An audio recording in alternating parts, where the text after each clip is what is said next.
جب وہ راضی تھے آپس میں، اور راضی ہونے کی مثال میں آپ کو بتاؤں کہ جب حضرت سیدہ کی رحلت کا وقت آیا اس وقت ان کے پاس کون تھا؟ آپ روافظ کی کتابیں اٹھا لیں اور اہل سنت کی کتابیں اٹھا لیں، سب میں یہ لکھا ہوا ہے کہ اس وقت حضرت ابوبکر صدیق کی زوجہ محترمہ ان کی تیمارداری کر رہی تھی آخری وقت میں۔ حضرت اسماء بنت امیس ان کا نام ہے، اور حضرت سیدہ کو آخری وقت میں یہ فکر نہیں تھی کہ میرے چھوٹے چھوٹے بچے ہیں تو میرے بعد ان کا کیا بنے گا، یہ فکر نہیں تھی، بلکہ فکر تھی تو اس بات کی کہ میرا جنازہ اٹھایا جائے گا تو اگرچہ اوپر چادر ہوگی لیکن پھر بھی قد کا اندازہ ہو جاتا ہے جسم کی حیت کا، تو یہ بھی نہیں ہونا چاہیے، تو اس کے لیے آپ نے ایک وصیت کی کہ میرا جنازہ رات کو اٹھایا جائے، دن کی روشنی میں اٹھایا نہ جائے۔ دوسری یہ فکر تھی کہ پھر بھی پردہ ہونا چاہیے، تو حضرت ابوبکر صدیق کی زوجہ محترمہ حضرت اسماء بنت امیس نے اس وقت کہا کہ میں نے حبشہ میں یہ طریقہ دیکھا تھا کہ جب وہ خاتون کا جنازہ اٹھاتے ہیں تو اس پہ کھجور کی ایک چٹائی ڈال دیتے ہیں، اس سے اس کے جسم کی حیت کا اندازہ نہیں ہوتا۔ حضرت فاطمہ الزہرا کے حالات میں لکھا ہے کہ آپ نے حضور صلی اللہ علیہ وسلم کے پردہ فرمانے کے 6 ماہ بعد پردہ فرمایا ہے، 3 رمضان المبارک کو، ہم اس میں ان کو خوب ذکر کرتے ہیں، 3 رمضان المبارک کو حضرت سیدہ کائنات کا ہم بڑے اہتمام سے ذکر کرتے ہیں، تو 3 رمضان المبارک کو پردہ فرمایا۔ ان 6 مہینوں میں آپ کے چہرے پر کسی نے مسکراہٹ نہیں دیکھی، رسول اللہ صلی اللہ علیہ وسلم کی جدائی کے صدمے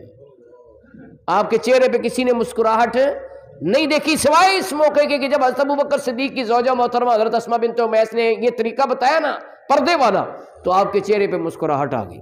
یعنی وہ جو ٹینشن تھی، جو فکر تھی، وہ زائل ہو گئی کہ بھئی اس طرح بھی پردہ ہو سکتا ہے۔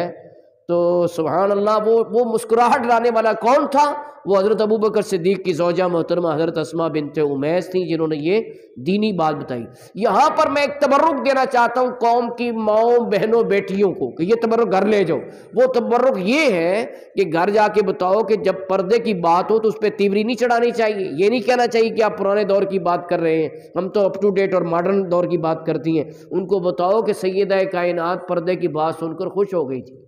تو معلوم ہوا پردے کی بات سن کر خوش ہونا یہ بھی حضرت سیدہ کی سنت ہے۔ تو سیدہ کے طریقے پر تو چلو نا، محبت کے خالی خولی اور جھوٹے دعوے تو بہت کرتے ہیں، اصل محب وہ ہوگا جو حضرت سیدہ کائنات فاطمہ الزہرا رضی اللہ تعالیٰ عنہا کے نقش قدم پہ چلنے والا ہوگا۔ اب آگے چلو، جب آپ کا جنازہ تیار ہو گیا، صفیں بند گئی، پورا مدینہ اس جنازے کے اندر موجود تھا، رسول اللہ کی شہزادی دنیا سے پردہ فرما گئی، اس جنازے میں شرکت کو اپنی سعادت سمجھا، کیونکہ کوئی جنازہ وہ ہوتا ہے کہ شرکاء کی برکت سے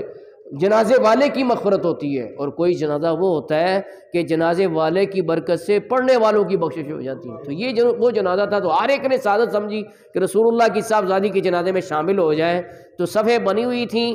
تو حضرت علی المرتضیٰ نے کہا اے ابو بکر آج آپ جنازے کی امامت فرمائیں۔ حضرت ابوبکر صدیق نے فرمایا کہ آپ کے ہوتے ہوئے کیا آپ شوہر ہیں، تو شوہر کے ہوتے ہوئے میں کیوں پڑھاؤں؟ انہوں نے کہا نہیں جی، ہماری خواہش یہ ہے کہ آپ سیدہ کائنات کے جنازے کی امامت فرمائیں، اور یہ ہماری تمام اہل سنت کی کتابوں میں لکھا ہے، یہاں تک کہ روافظ کی کتابیں جو ہیں ان میں بھی یہ لکھا ہوا ہے، جیسے کتاب العمالی ہے ابو جعفر طوسی کی، بہت ان کے مسلک میں بڑی ایک اتھینٹک کتاب شمار ہوتی ہے کتاب العمالی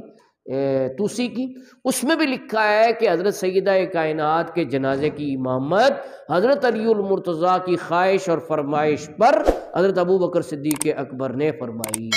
تو اگر کوئی یہ میں نے حوالے کیوں دیے ہیں کہ یہ جو من گھڑت باتیں کرتے ہیں جی وہ ناراض تھیں تو جی جناب ایسے تو ویسے یہ تو وہ، ایسی کوئی بات نہیں۔